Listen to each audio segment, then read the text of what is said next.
Hello students, welcome back to my channel है economics. तो आज हम डिस्कस करने वाले हैं यूपी पीजीटी इकोनॉमिक्स का जो क्वेश्चन पेपर 18 अगस्त को हेल्ड हुआ था उसके आंसर्स के बारे में। टोटल 125 क्वेश्चंस आपके आए थे एग्ज़ाम में। तो चेक करते हैं कितने स्टूडेंट्स ने कितना स्कोर किया है। फर्स्ट क्वेश्चन है आपके सामने, imposition of tariff leads to. देखिए, टैरिफ लगने से हम सबको पता ही है इंपोर्ट के जो प्राइसेस है वो इंक्रीज़ हो जाते हैं, तो option D is correct. Second question, put the following in chronological order on the basis of development. देखिए, हम सबको पता है सबसे पहले आया था आपका लॉ ऑफ डिमांड, उसके बाद आया था law of DMU, and third number पे आपके पास आया है indifference curve, because law of DMU आपका कार्डिनल यूटिलिटी के ऊपर बेस्ड है एंड इंडिफरेंस कर्व ऑर्डिनल के ऊपर बेस्ड है, given by Hicks and Allen. And lastly, revealed preference theory, it is also based on ordinal utility. तो correct answer will be D. Third question है हमारे पास, Cobb Douglas production function will give constant returns to scale। देखिए, constant returns to scale तब भी होते हैं जब हमारे पास अल्फा और बीटा 1 के बराबर होता है। ग्रेटर देन होने से इंक्रीजिंग रिटर्न्स आते हैं और लेस देन होने से डिक्रीजिंग रिटर्न्स टू स्केल आते हैं। तो कांस्टेंट हमारे पास आते हैं इक्वल टू 1 में। फोर्थ क्वेश्चन है, according to Heckscher Ohlin theory, HO theory, the cause of trade between countries is. देखिए, एचओ थ्योरी को modern theory of international trade भी कहा जाता है, फैक्टर अबंडेंट थ्योरी भी बोला जाता है। तो जो ऑप्शन बी है it is correct, factor abundant. Next question है fifth question, inflation is profitable for. देखिए, कभी भी गवर्नमेंट के लिए भी प्रॉफिटेबल नहीं होता, हमारे लिए तो लॉस ही होता है। इन्फ्लेशन होगा तो हमारी परचेजिंग पावर कम हो जाएगी, तो हमारे लिए तो कभी लॉस हो ही नहीं सकता। और जो इन्वेस्टर जिसने मनी इन्वेस्ट करी है उसके लिए वैल्यू ऑफ मनी गिर जाएगी, तो उसके लिए भी प्रॉफिटेबल नहीं होगा। तो it is only C, producer, because वो अपने गुड्स के प्राइसेस इंक्रीज करेगा तो उसको प्रॉफिट होगा। Six question, the Basel accords, जिसे हम बेसिल नॉर्म्स भी कहते हैं, it is related to banking sector. अभी हमारा जो एट प्रेजेंट चल रहा है वो बेसिल 3 चल रहा है। 1988 में फर्स्ट बेसिल आया था एंड 2004 में सेकेंड बेसिल आया था। इनका मेन काम होता है बैंकिंग सेक्टर को अच्छे से रेगुलेट करना, उसकी फंक्शनिंग अच्छी रखना और उसके अंदर नॉन परफॉर्मिंग एसेट्स ना हो, इन सबको एश्योर करना। Seventh question, each seller assumes his rival's output is constant in the model of। ये कॉर्नो की एजम्पशन है, कॉर्नो का मॉडल है, उसके अंदर एडजस्टमेंट वेरिएबल इन्होंने आउटपुट लिया है और ये कहा था कि जो इनके राइवल हैं वो अपने आउटपुट को कांस्टेंट रखेंगे। Quasi rent, total quasi rent, तो it is equal to, direct question था, टीआर माइनस में टीवीसी, तो C is correct. Next, in the liquidity preference theory the situation of liquidity trap. देखिए, हमने गेन्स की theory पढ़ी हुई है, speculative demand for money, rate of interest. जब आपका rate of interest minimum level पे आ जाता है, वहाँ पे आपकी जो स्पेकुलेटिव डिमांड वाली कर्व है दैट बिकम्स परफेक्टली इलास्टिक। तो जब आपकी डिमांड कर्व परफेक्टली इलास्टिक हो जाती है, उस रीजन को हम बोलते हैं अब इकोनॉमी लिक्विडिटी ट्रैप में फंस चुकी है, बिकॉज ये रेट इतना ज़्यादा लो हो जाता है कि लोगों का बैंक से या फिर अदर होल्डिंग से विश्वास ही उठ जाता है और वो पैसा सारा अपने पास रिजर्व करके रखते हैं, स्पेकुलेट करके रखते हैं। और इस टाइम पे हमने ये भी पढ़ा हुआ है, अगर आरबीआई मनी सप्लाई इंक्रीज करती है तो उसका कोई भी इफेक्ट नहीं होगा, because that theory was given by Keynes, और केन्स पूरी तरह से फिस्कलिस्ट हैं, तो वो मनी के फैक्टर को तो कभी भी इम्पोर्टेंस नहीं देंगे। Next question, which of the following is combination of direct tax. तो डायरेक्ट क्वेश्चन था, wealth and income tax are the direct tax, बाकी रेस्ट जितने भी दे रखे हैं उनमें से कुछ इनडायरेक्ट भी हैं। 11th question, which international organisation was formed at Bretton Wood conference of 1944। तो it is the world bank, जो कि फॉर्म हुआ था ब्रेटन वुड कॉन्फ्रेंस के तहत, IBRD जिसे हम बोलते हैं। Next question 12th, Keynes was most concern with. हम सबको पता है केन्स की जितनी भी थ्योरीज हैं उन्होंने डिमांड साइड इकोनॉमी की बात की है, तो he was concern with demand pull inflation, is correct. Phillips curve, direct question. Phillips curve shows a relationship between inflation and unemployment. No if and but. Which of the following factor is not appropriate regarding export promotion? Export promotion में कौन सा, इनमें से कौन सा factor है जो appropriate नहीं है? देखिए इसको ध्यान से देखना, नोट पूछा है आपसे। तो बाकी सब चीज़ें हैं except C, to increase supply of goods in the home market, ये नहीं है, तो C is correct. Next 15th, what is the value of MPC and MPS when MPS is 0? हम सबको पता है एमपीसी प्लस एमपीएस इज 1, तो when MPS is 0 MPC will be equal to 1 because दोनों की एडिशन 1 के बराबर होती है। Next question, the difference between GNP and NNP. हम सबको पता है ग्रॉस से जब हमें नेट पे जाना होता है तो हमें डेप्रिसिएशन को माइनस करना होता है, तो minus depreciation. 17th question, according to HO theory of factor abundance in terms of factor prices when a country will be called factor abundant. कब किस कंट्री को फैक्टर अबंडेंट बोला जाएगा? देखिए हम सबको पता है जिस भी कंट्री के अंदर सप्लाई ऑफ फैक्टर ज़्यादा होता है, सपोज करो इंडिया के अंदर लेबर ज़्यादा है, लेबर की सप्लाई ज़्यादा है, तो वेजेस क्या होती हैं? कम, और सप्लाई ऑफ कैपिटल हमारे यहाँ पे कम है, तो उस पर जो रेट ऑफ इंटरेस्ट है दैट विल बी मोर। तो option B is correct because यहाँ पे देखिए PL by PC of country A it is greater than PL by PC of country B। तो PL क्या है? Price of labour, it means wages, and W by R of A is more than W by R of B। तो हमें पता चल रहा है country A is capital abundant. Next question, an optimum tariff improve terms of trade. Tariff optimum होगा तो दोनों countries के टर्म्स ऑफ ट्रेड इम्प्रूव होंगे। Next question, finance commission is constituted by, it is constituted by president of India. Direct question था। 20th question, who among the following economist propose the idea that changes in the bank rate impact on the economy through short term rate of interest and working capital? तो this idea was given by Hartree। ठीक है जी। 21, which financial system is found in India? हमारे India के अंदर federal finance system है, it means powers जो हैं वो सेंटर और स्टेट दोनों में ही डिस्ट्रीब्यूटेड हैं। 22, who has first used the term neutrality of money? तो न्यूट्रलिटी ऑफ मनी का कंसेप्ट फर्स्टली हाइक ने दिया था। Next question, find out the correct chronological order of the following. तो देखिए सबसे पहले हमें दी थी केन्स ने अपनी psychological law of consumption first. Second number पे हमारे पास आया था रिलेटिव थ्योरी। थर्ड नंबर पे वी हैव, इसका ईयर भी देख लेते हैं हम, 1929। एंड सेकेंड नंबर पे जो आई थी वो 1950 में आई थी। इसके बाद जो थ्योरी आई है 1948 में, परमानेंट इनकम हाइपोथेसिस।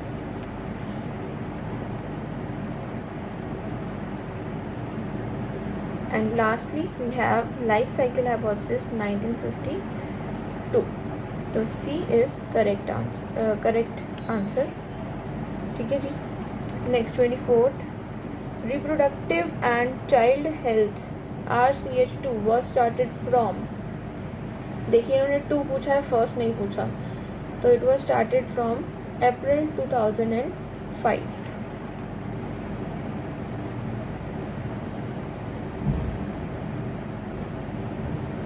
ओके जी, चलिए नेक्स्ट अब हम देखते हैं when marginal product increases then total product. तो आप इसका डायग्राम ही देख लीजिए, ये हमारे पास है टोटल प्रोडक्ट और ये है marginal product.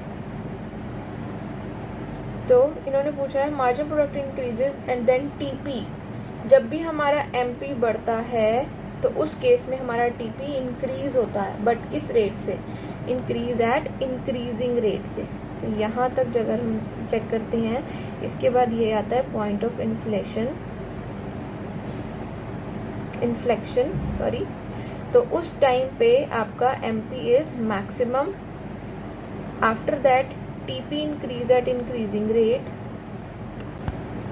Sorry increase at decreasing rate, तब आपका MP इज पॉजिटिव होता है. एंड जहाँ पे TP मैक्सिमम होता है MP इज 0, जिसे हम पॉइंट ऑफ सेचुरेशन कहते हैं. तो जो क्वेश्चन था वो ये पूछा था when MP increases then TP increase at increasing rate. तो A is correct answer. Next 26th question. 26th question पूछ रहा है आपसे, when a country imposes an import duty then the consumer savings of that country. जब country import duty लगाएगा तो consumer की savings क्या होंगी. देखिए इस क्वेश्चन के लिए हर किसी का अपना अपना व्यू पॉइंट है, because that depends upon elasticity of demand. अगर आप उसकी गुड के लिए मोर इलास्टिक हो तो आपकी सेविंग्स इंक्रीज होगी, लेस इलास्टिक हो तो आपकी इंक्रीजिंग डिक्रीज होगी. अगर आप यूनिटरी हो तो नो चेंज. तो when a country imposes N import duty, general वे में हम बात करें तो कंज्यूमर की सेविंग्स इंक्रीज होंगी, बिकॉज हम यहाँ पे मान के चल रहे हैं कि जो पर्सनस हैं, कंज्यूमर्स हैं, वो इलास्टिक हैं उनकी डिमांड. ठीक है जी. Next multiplier. MPC की वैल्यू आपको गिवन है, तो मल्टीप्लायर का फॉर्मूला होता है 1/1 माइनस MPC, या फिर आप ये भी कह सकते हो 1/, में MPS. तो 1/0.5. तो D will be the correct answer. Next question कह रहे हैं, the headquarter of ADB Asian development bank मैनिला NABARD was established on the recommendations of Sivaraman Committee 12th July 1982. Find out an estimate of mode. Mode आपको निकालना है, तो पहले mode का formula देख लेते हैं. Mode is equal to 3 median minus में 2 मीन. तो मीडियन आपको दे रखा है 14, 3 इंटू में 14, एंड मीन की वैल्यू आपको दे रखी है 12. तो ये आपके पास हो जाएगा 52 माइनस में 24, तो 18. B will be the correct answer. Okay, चलिए नेक्स्ट क्वेश्चन है, in which commodities principle of exclusion enforce. Private goods के अंदर प्रिंसिपल ऑफ एक्सक्लूजन एनफोर्स होता है, जिसके अंदर हम प्राइवेट गुड्स के फीचर्स में हमने देखा था राइवलरस होते हैं और एक्सक्लूडेबल होते हैं, और इसके अंदर हमने देखा था MC पॉजिटिव होता है. ठीक है, अदर भी इसके हमने फीचर्स पढ़े हुए हैं क्लास में. Next 32 question. फॉर्मूला है direct demand function for x1 will be m/, में 2p1 का square. C is correct answer. Next 33, which one among the following law given by JB से. देखिए JB से ने सेज लॉ ऑफ मार्केट दिया था, direct question था, law of market is the answer. Frictional unemployment 34. Frictional unemployment कब आती है? जब एक पर्सन अपनी एक जॉब को छोड़कर दूसरी जॉब को फाइंड आउट करता है, तो जो बीच में टाइम लगाता है उस टाइम पे दैट पर्सन बिकम अनएम्प्लॉयड. उस टाइप ऑफ अनएम्प्लॉयमेंट को हम बोलते हैं फ्रिक्शनल अनएम्प्लॉयमेंट. तो B is correct answer.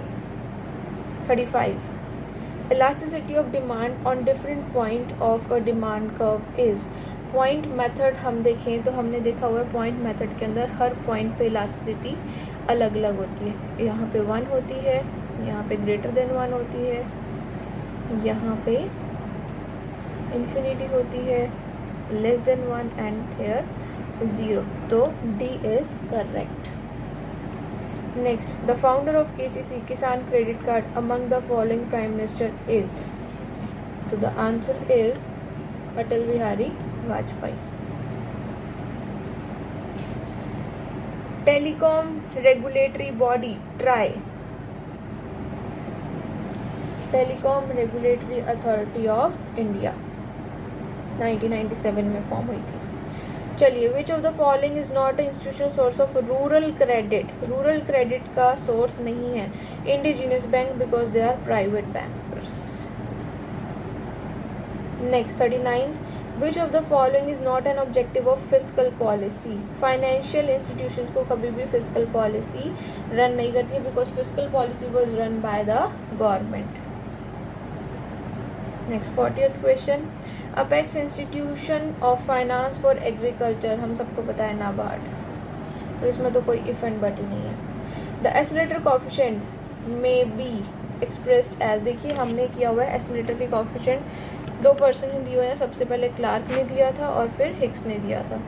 Clark का था कि जितनी ज़्यादा इकोनॉमी के अंदर कंजम्पशन होगी उतना ही ज़्यादा आपका इन्वेस्टमेंट मल्टीपल टाइम से इंक्रीज़ होगा, और हिक्स ने दिया था, कहता भाई कंजम्पशन के लिए पहले पैसा तो होना चाहिए तभी तो इन्वेस्टमेंट करोगे, तो हिक्स ने इसको बीटा से डिनोट किया था और कहा था change in I by change in Y.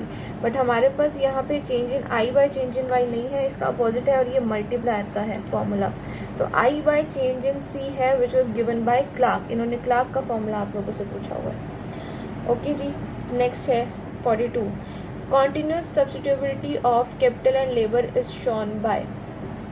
तो कॉन्टिन्यूस सब्स्टिट्यूबिलिटी तो हम सबको पता है, जब आपकी isoquant curve capital labour convex shape की होती है तो उस टाइम पे आपकी सब्स्टिट्यूबिलिटी कॉन्टिन्यूस होती है।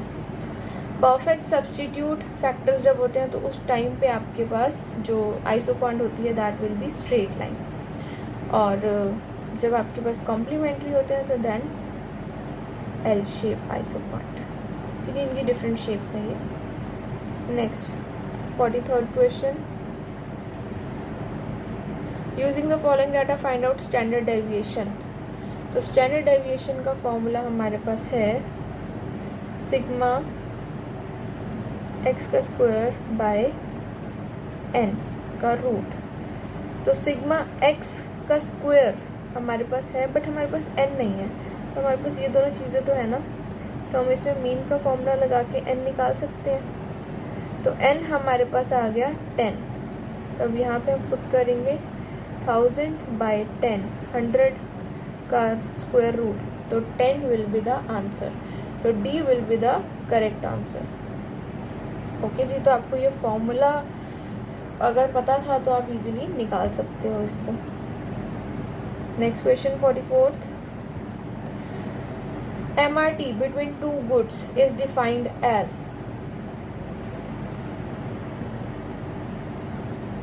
C, MRT between two goods is defined as, देखिए बहुत सारे बच्चों ने A भी पुट किया है, तो एक क्वेश्चन आपको कहता है MRT XY is equal to MCX by MCY, it is the direct formula of MRT, but जब हम इसके अंदर इक्विलिब्रियम चेक करते हैं तो MRT XY is equal to MRS XY is equal to PX upon में PY। Next 45th question, which of the following is not a measure of central tendency. देखिए central tendency के अंदर हम पढ़ते हैं मीन मीडियन मोड, बट ये जो range है ये हम पढ़ते हैं मेजर्स ऑफ डिस्पर्जन के अंदर, तो ए इज़ करेक्ट आंसर, जो हम सेंट्रल टेंडेंसी में नहीं पढ़ते हैं। नेक्स्ट क्वेश्चन है 46 आपके सामने, liquidity preference theory was given by Keynes, ये तो हम सबको ही पता है। नेक्स्ट, अब किसी को एब्सटिनेंस थ्योरी नहीं पता है बट टाइम प्रेफरेंस थ्योरी आप लोगों को पता होगी, बिकॉज ये बहुत सारी यूनिवर्सिटीज़ के कंटेंट में कोर्स में है अवेलेबल। तो time preference theory of interest was given by Fisher, तो आप इससे भी आइडिया लगा सकते हो, ए का 2 एंड सी का 4, तो जो सी ऑप्शन है इट इज़ करेक्ट। रेस्ट अगर किसी को नहीं पता है, अगर आपको 2 भी पता है तो आप फिर भी आइडिया लगा सकते हो। तो इन क्वेश्चंस में घबराया मत करो, बहुत ही इजी क्वेश्चंस होते हैं। Next 47th question, as a result of increasing public expenditure movement of Phillips curve is such that unemployment reduces and inflation is increase. Because देखिए जब भी पब्लिक एक्सपेंडिचर होगा, पब्लिक एक्सपेंडिचर के होने से क्या होगा, गवर्नमेंट क्या कर रही है, मनी सप्लाई इंक्रीज कर रही है, तो मनी सप्लाई के इंक्रीज करने से क्या होगा, जो आपका इन्फ्लेशन का रेट है दैट विल बी राइज, और जो अनएम्प्लॉयमेंट है वो कम होगी, बिकॉज गवर्नमेंट पब्लिक एक्सपेंडिचर करती ही इसलिए है कि इकॉनमी के अंदर कुछ पैसा इंजेक्ट हो जाए, तो D is correct option. What is true for given goods, ये जब हमने हिक्स और स्लट्सकी का कंसेप्ट किया था, price effect is equals to substitution effect और इनकम इफेक्ट। आप लोगों को एक टेबल कराई थी मैंने जिसमें ये पूरा प्रॉपरली मेंशन था कि गिवन गुड के केस में क्या चीज़ पॉजिटिव क्या चीज़ नेगेटिव होती है। तो गिवन गुड के केस में जो इनकम इफेक्ट है दैट इज़ स्ट्रांगली नेगेटिव। ठीक है जी। Next question, in which sector disguise unemployment is found. Disguise unemployment Lewis की थ्योरी में हमने पढ़ा है, ये सिर्फ और सिर्फ एग्रीकल्चर सेक्टर में ही होती है और किसी भी सेक्टर में नहीं होती है। नेक्स्ट डायरेक्ट क्वेश्चंस आ रहे हैं, अभी तक तो कुछ खास टिपिकल नहीं था बट एक्सेप्ट 1 और 2 क्वेश्चंस। 50th क्वेश्चन कह रहा है आपको law of demand says, demand law of demand क्या कहता है। लॉ ऑफ डिमांड कहता है other things remaining constant with the increase in price demand increases. देखिए है तो बहुत इजी क्वेश्चन बट इन्होंने लैंग्वेज में आप लोगों को फंसाने की कोशिश करी है। तो जो बी ऑप्शन है वो यही कह रहा है with the increase in prices demand decreases. Next, according to Phillips curve analysis the way to solve inflation is increase unemployment और डिक्रीज प्रोडक्टिविटी। तो 51 का ये B option is correct. 52 the last 5 year plan, बहुत ही easy question था 12th because 2017 में ये last था, उसके बाद 5 ईयर प्लान नहीं आया है, 2012 से 17 में था ये। By definition MPC is, MPC का फॉर्मूला हम सबको पता है, change in Y by change in C by change in Y. तो A is correct option. For complementary goods the cross elasticity of demand will be negative because complementary goods के अंदर substitution कुछ भी नहीं होता है, ज़ीरो होता है, और एक के प्राइस के बढ़ने से दूसरे गुड की भी डिमांड पे इफेक्ट आता है, तो it is negative. Euler's theorem is related to distribution because ये लेबर एंड कैपिटल की सब्स्टिट्यूशन या डिस्ट्रीब्यूशन के बारे में बात करती है। A good is called a given good when income effect is negative, strongly negative, अभी हमने देखा है, and it is greater than substitution effect। Direct उसी टेबल में से ही क्वेश्चन है। टैक्स शिफ्टिंग में भी फॉरवर्ड भी होता है बैकवर्ड भी होता है, ये भी हमने क्लास में किया हुआ है। तो इस क्वेश्चन से, इस क्वेश्चन पेपर से हमें ये पता चल रहा है कि 90% जो सिलेबस है वो जो मैंने आप मेरे जो स्टूडेंट्स हैं उन्होंने क्लास में कंटेंट पढ़ा है मुझसे अच्छे से, तो 90% क्वेश्चन वो करेक्ट करके आए होंगे, इतना मैं श्योर हूँ। अब जिन्होंने नहीं पढ़ा है उनका हम कुछ कह नहीं सकते। 58th question, transfer payment by the government are not included in NDP because they are, these are gifts from the government to the recipients। No it is not correct. या दे आर गिफ्ट्स बट ऐसा कुछ भी नहीं है। हम जो हमारी national income है उसके अंदर सिर्फ और सिर्फ फैक्टर गुड्स या फिर फैक्टर पेमेंट्स ही इंक्लूड करते हैं।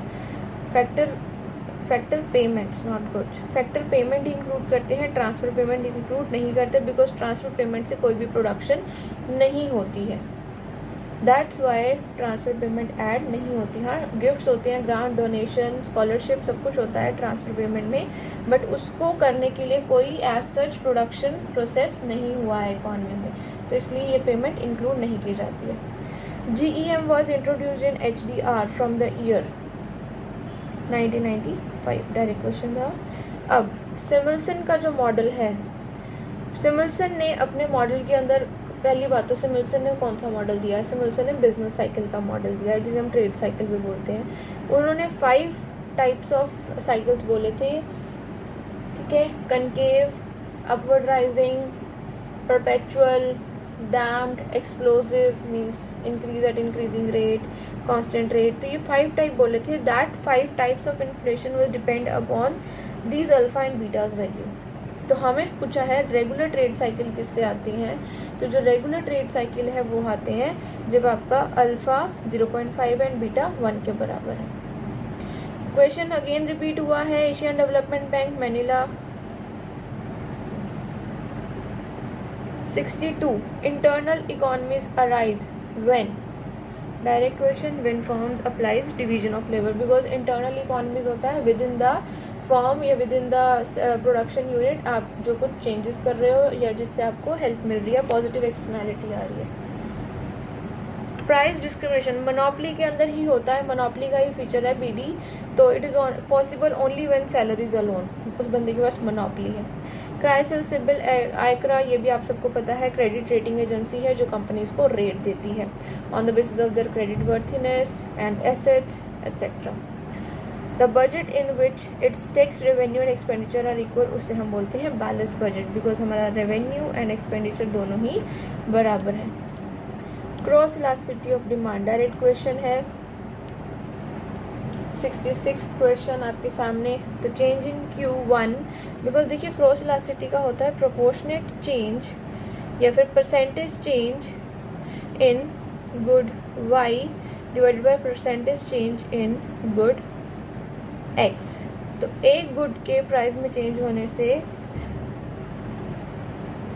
क्वांटिटी एंड प्राइस, एक गुड के प्राइस में चेंज होने से दूसरे गुड की क्वांटिटी पे क्या इफेक्ट आएगा, वो से हम बोलते हैं क्रॉस इलास्टिसिटी ऑफ डिमांड। तो B is correct option. Next, if borrowings and other liabilities are added to the budgetary deficit then we will get fiscal deficit. Next question 68, the different combinations on indifference curve shows same satisfaction, because हम सब ने पढ़ा हुआ है IC is the locus of joining all such points of combination of two goods at which consumer gets maximum satisfaction। ठीक है जी, चलिए, which of the following condition shows least cost combination of production factor। तो MRT/LK is slope of isopoint, ठीक है जी, ये भी correct, which is equal to PL/PK, equilibrium point है। MRTS को हम MPL/MPK भी लिखते हैं and it is also written as change in K by change in L। तो all of the above is correct, क्योंकि हम सबको पता है MRTS LK का फॉर्मूला क्या होता है, MPL/MPK या फिर change in K by change in L। तो एट इक्विलिब्रियम PX या फिर PL/PK ये इनके बराबर होता है। तो all of the above is correct. ठीक है जी। OPEC, control oil export through cartel, ये हमने जब कार्टेल्स के बारे में पढ़ा था तो ये एग्जांपल भी मैंने आप लोगों को बताया था। 71, the main objective of land reform was, land reform का मेन ऑब्जेक्टिव था रीडिस्ट्रीब्यूशन ऑफ लैंड। तो लैंड से रिलेटेड ही था, ना ही इरिगेशन, ना ही एक्विजिशन, ना ही fertility of land, redistribution of land इनका मेन ऑब्जेक्टिव था। Next question, commercial banks create credit on the basis of CRR। उन्होंने, उनके पास कितना डिपॉजिट आया उसमें से उन्होंने कितना CRR रखा, उसके अकॉर्डिंग वो क्रेडिट क्रिएट करेंगे। बिकॉज हम सबको पता है क्रेडिट क्रिएशन होता है आपके NDTL, net demand and time deposits liabilities के ऊपर आप कितना परसेंट अपना रख रहे हो डिपॉजिट्स और लोन दे रहे हो रेस्ट अमाउंट पे। चलिए, CAR बहुत इंपॉर्टेंट क्वेश्चन है आपका, ये नेट में भी आ सकता है। CAR का formula capital fund by risk weighted asset into में 100। 73rd, consumption tax was recommended by Kaldor. Direct question, who is responsible for inductive method of studying economics. तो जो क्लासिकल स्कूल हैं वो रिस्पॉन्सिबल हैं इस चीज़ के, तो C is correct. When there is monopoly in labour market, देखिए ये हमने थ्योरी ऑफ फैक्टर प्राइसिंग के अंदर किया था। मोनोपोली मार्केट जिसमें सिर्फ एक सिंगल बायर होता है एंड मोनोपोली जिसमें एक सिंगल सेलर होता है। तो उन्होंने पूछा है व्हेन देयर इज़ मोनोपोली मतलब इम्परफेक्ट कंपटीशन है लेबर मार्केट में और परफेक्ट कंपटीशन है आपका प्रोडक्ट मार्केट में। तो बताइए monopoly equilibrium, in the equilibrium situation is the difference between, मैंने आप सबको बोला था क्लासेस के अंदर कि ये क्वेश्चन आने के चांसेस बहुत ज़्यादा हैं और देखिए क्वेश्चन आया हुआ है और डिफरेंस ही बताया था मैंने आपको। The difference between VMP and MRP is monopolies exploitation. Diagram बना के आप लोग चेक कर सकते हो इस चीज़ को। Next question, the law of VP comes into being when one factor is fixed and other is, मतलब हमारे पास 4 फैक्टर्स हैं, land, labour, capital, entrepreneur.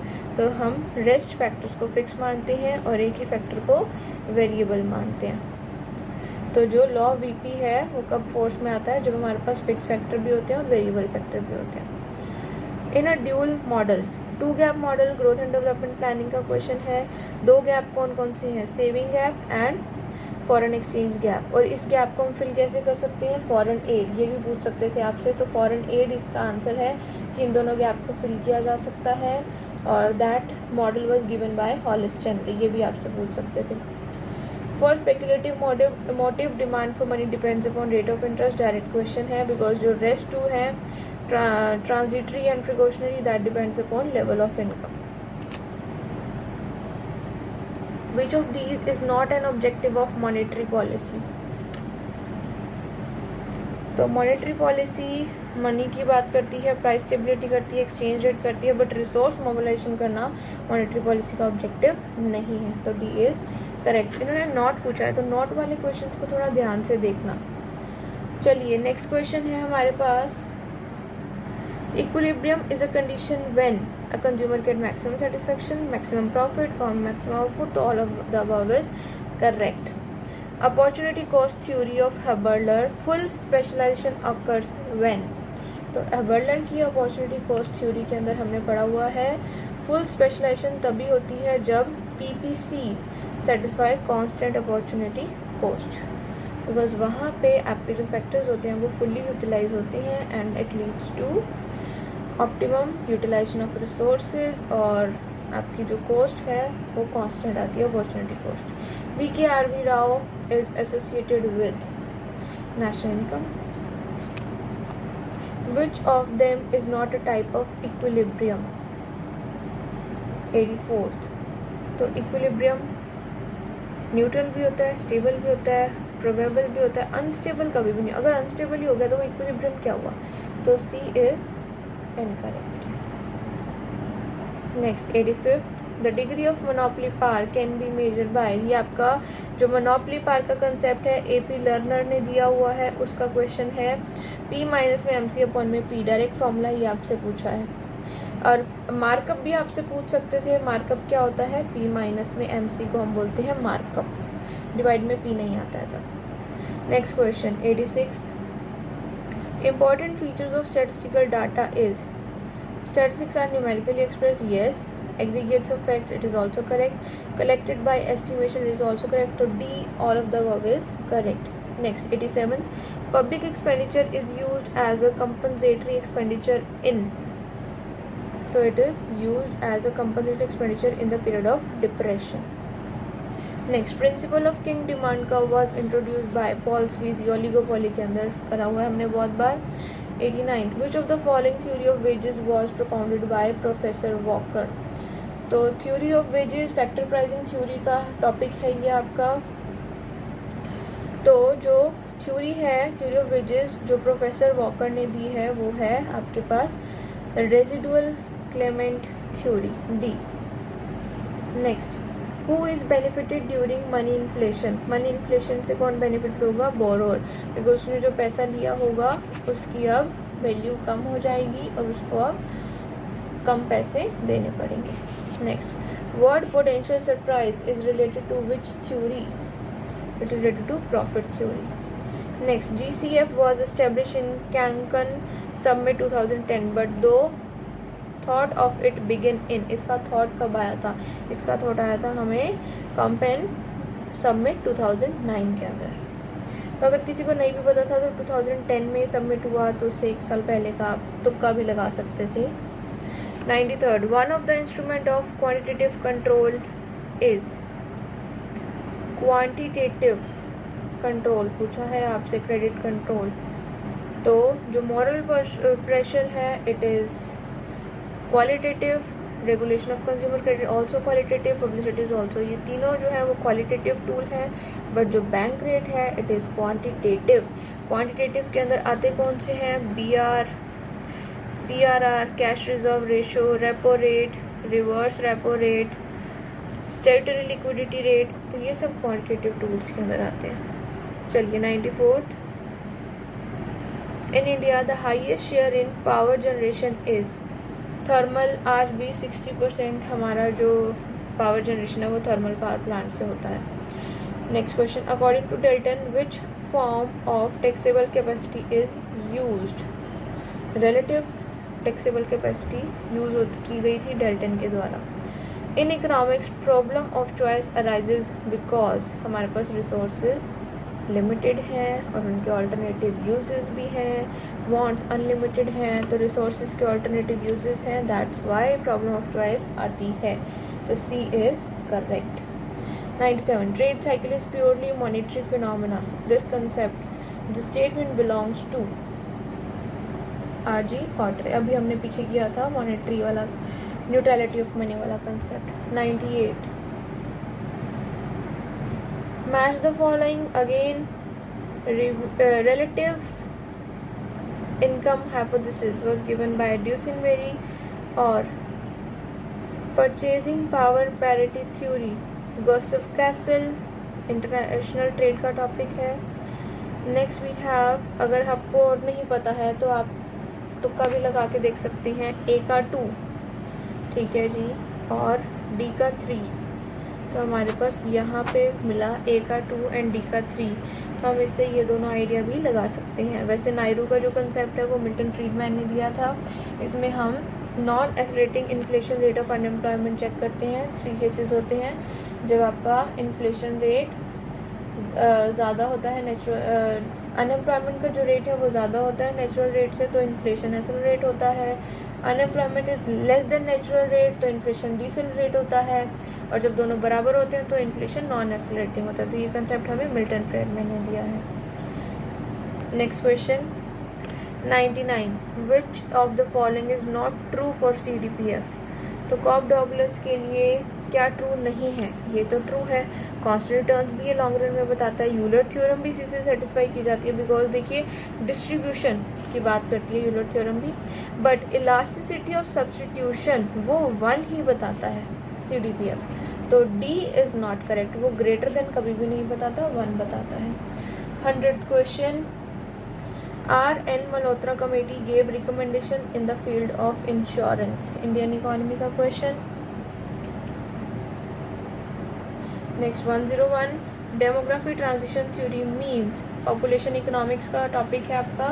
Demography transition theory बताती है कि जब आपका हाई बर्थ रेट और हाई डेथ रेट होता है उससे आप लो बर्थ और लो डेथ रेट पे कैसे आते हो। तो शिफ्टिंग, ये 5 केसेस इन्होंने बताए थे ट्रांजिशन थ्योरी में, 5 स्टेजेस भी आप बोल सकते हो जिसे। A country can improve its BOP by devaluation when the elasticity of demand and demand for export and import, तो elasticity of demand for export and import जब greater than 1 होगा तो उस टाइम पे आपका BOP का जो devaluation होने से BOP will improve। Less than 1 होगा तो BOP devaluation होने से और ज़्यादा इफेक्ट हो जाएगा, negatively effect. Rank correlation stats का टॉपिक है। R1 minus 6 sigma D square by N cube minus N given by Spearman. तो ये डी क्या है, डिफरेंस ऑफ रैंक्स, 2 रैंक्स के बीच के डिफरेंस को हम डी बोलते हैं। Tariff is not a tool for, tariff BOP के लिए भी टूल है, प्रोटेक्शन भी है, इम्पोर्ट्स को कम करने के लिए भी है, बट टैरिफ से कभी भी एक्सचेंज रेट स्टेबलाइजेशन नहीं होता है। तो D is not a tool. Next 105 which one is not the characteristics of indifference curve। देखिए इंडिफरेंस कर्व फॉल होता है from left to right, touch नहीं करता, असिम्प्टोटिक टू द एक्सिस होता है, 2 आइसिस कभी एक दूसरे को टच नहीं करते, और ये वर्टिकल कभी भी नहीं होता है। तो नॉट पूछा है तो ये नहीं है। अभी हमने ये क्वेश्चन किया था, मोड निकाला था, mode is equal to 3 median minus में 2 मीन, तो C is correct. Next, which of the following is not the tool of fiscal policy। इनमें से फिजिकल पॉलिसी का टूल कौन सा नहीं है। तो फिजिकल पॉलिसी में बजटरी भी होता है, पम्प प्राइमिंग भी होता है, इस बार बजट के अंदर भी ये टर्म यूज़ की गई थी, पम्प प्राइमिंग। टैक्सेशन पॉलिसी भी होता है, बट बैंक रेट पॉलिसी कभी भी फिजिकल का पार्ट नहीं है, it is a part of monetary policy. Which are the objectives of taxation. तो टैक्सेशन का मेन ऑब्जेक्टिव क्या है, it is a necessary payment जो हम सबको करनी पड़ती है। Which one of the following is not a component of HDI। HDI के 3 कॉम्पोनेंट्स हैं, लाइफ एक्सपेक्टेंसी, और एजुकेशनल अटेनमेंट जिसे हम लिटरेसी रेट भी कहते हैं, पर कैपिटा इनकम जिसको हम रियल स्टैंडर्ड ऑफ लिविंग भी कहते हैं। तो जो IMR है वो इसका पार्ट नहीं है, IMR है PQLI का पार्ट। ठीक है जी। Next, when was NITI Aayog formulated? It was formulated in 2015 sorry, जब हमारा प्लानिंग कमीशन अबॉलिश हुआ था। Next, opportunity cost version of comparative theory was given bye, अभी ऊपर क्वेश्चन था हेबर्लर की अपॉर्चुनिटी कॉस्ट, तो बहुत ही सिमिलर क्वेश्चन इन्होंने कर रखे हैं, आप लोगों के लिए बहुत इजी बना रखा था पेपर।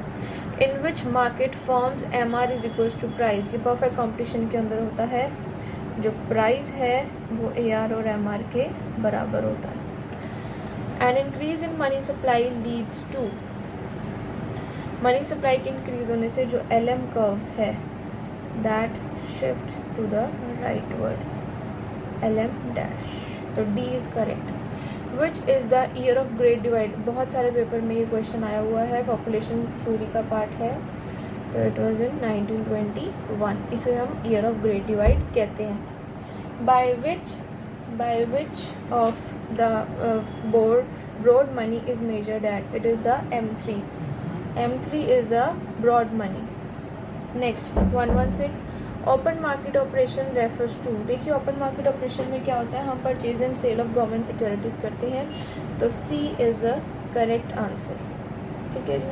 और जब हमने इस क्वेश्चन में ये भी देखा था, जो 115 क्वेश्चन है 115, जो RBI है वो M3 के मोटिव से मनी सप्लाई मार्केट में करती है, कितने नए नोट उनको छापने हैं और कितने नहीं, तो वो M3 के बेसिस पर ही किया जाता है, तब इसको हम ब्रॉड मनी कहते हैं। Next 117, according to Ricardo which type of cost difference is necessary for trade between two country? तो रिकार्डो की कंपैरेटिव कॉस्ट थ्योरी है जो उन्होंने दी थी, absolute theory was given by Adam Smith, और इक्वल तो किसी ने भी नहीं दी है। Next 118, the measurement to divide the series into 2 equal part? तो मीडियन ही है जो सीरीज़ को 2 इक्वल पार्ट में डिवाइड करता है। 50% डाटा यहाँ लाई करता है, 50% डाटा यहाँ लाई करता है। तो मीडियन एक सेंट्रली लोकेटेड वैल्यू है जो ये कहती है half of the values are above it and half of the values are below that value. चलिए, real wage is more returns than monetary wage. 119, free house, free treatment, free education for children. So all of the above is correct because real wage is more returns than monetary wage. तो उससे क्या होगा, लोगों को सब हर चीज़ free में मिल रही है, तो उनकी रियल वैल्यू या रियल मनी इनकम या रियल वेजेस आर मोर। मुद्रा, micro unit development refinance agency limited was launch by the prime minister of India on? कब लॉन्च किया गया था? 8 अप्रैल 2015। डायरेक्ट क्वेश्चन इंडियन इकॉनमी का था। देखिए इस पेपर में हमें ये भी पता चला है कि इंडियन इकॉनमी के जो क्वेश्चंस हैं वो भी डायरेक्टली आए हैं। अगर आप लोगों ने बैंक्स के बारे में, कुछ कमेटीज़ के बारे में या फिर कुछ स्कीम्स के बारे में पढ़ा है, जस्ट गो थ्रू हुए हो, तो आप इनका आंसर ईजिली दे सकते हो। Next, which of the following book by Keynes interpret the concept of inflationary gap? तो जो इन्फ्लेशनरी गैप की थ्योरी, इन्फ्लेशनरी गैप का कंसेप्ट किसने दिया था अपनी जनरल थ्योरी में? The condition which shows consumer equilibrium in utility analysis? तो कंज्यूमर इक्विलिब्रियम की बात है MUX/MUY, it is the slope of IC, और PX/MUY is the slope of price line.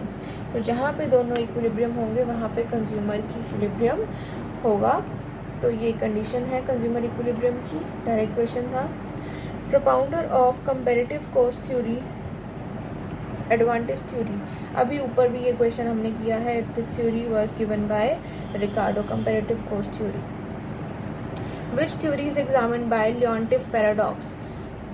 हेक्स्चर-ऑलिन क्या कहता है? नो डिमांड रिवर्सल, और जो कंट्री जिस फैक्टर की अबंडेंस है तो वो उसी को ही एक्सपोर्ट करेगी, उससे रिलेटेड गुड्स को ही एक्सपोर्ट करेगी या अदर वालों को इंपोर्ट करेगी। बट लियोंटिफ पैराडॉक्स ने यूएस की इकोनॉमी को स्टडी किया था 1951 में। वहाँ पे उन्होंने देखा कि US being a capital intensive country, still वो एक्सपोर्ट कर रहे हैं लेबर इंटेंसिव गुड्स का।